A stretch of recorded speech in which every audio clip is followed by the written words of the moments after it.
বন্ধুরা, আপনারা দেখতে পাচ্ছেন একটি মেয়ে ডাস্টবিনে তার পুরনো জুতোগুলো ফেলতে গিয়ে দেখে ডাস্টবিনের সামনে কিছু ময়লা পড়ে রয়েছে, তাই মেয়েটি অন্যমনস্কতায় ডাস্টবিনে জুতোগুলো ঢেলে দিতে গিয়ে একটি জুতো পড়ে যায় এবং সেই জুতোটি আবার সেই ডাস্টবিনের ভিতর ঢেলে রেখে পরবর্তীতে সে অন্য ময়লাগুলো তুলে ডাস্টবিনের ভিতর রেখে দিয়ে চলে যায়।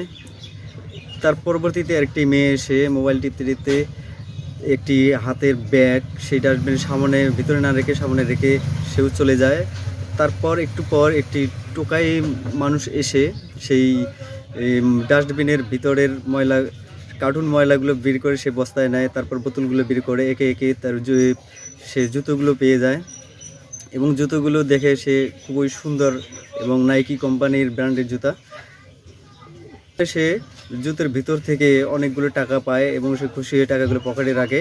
জুতোগুলো হাতে নিয়ে পরবর্তীতে দেখে যে ডাস্টবিনের সামনের প্যাকেটটি পড়ে রয়েছে, প্যাকেটের ভিতর কিছু তাজা মাংস। সেই তাজা মাংসগুলো নিয়ে চলে যাওয়ার সময় একটু ভাবনা চিন্তা করে আবার ডাস্টবিনের সামনে বসে পড়ে।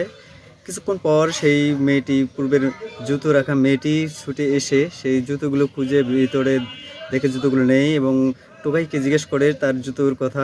টোকাই বলে, আমি নিয়েছি কিন্তু এগুলো আমি দেব না। তারপর মেয়েটি বলে যে, আমি তোমার জুতোগুলো নেব না, কিন্তু জুতোর ভিতর একটা জিনিস রেখেছি, আমি শুধু সেই জিনিসটা খুঁজতেছি। তারপরে ওই লোকটি মেয়েটিকে জুতোগুলো দিয়ে দিলে মেয়েটি জুতোর ভিতর কিছু খুঁজতে থাকে। লোকটি বুঝতে পারে যে সে টাকায় খুঁজতেছে। তারপর মেয়েটিকে বলে যে, তোমার জিনিস আমার পকেটে। তারপর লোকটি টাকাগুলো বের করে দিলে মেয়েটি টাকাগুলো হাতে নিয়ে লোকটির থেকে একটু আড়াল হয়ে জুতোর ভিতরে কিছু টাকা লুকিয়ে রেখে জুতোগুলো লোকটিকে ফিরিয়ে দিয়ে সে সেখান থেকে চলে যায়।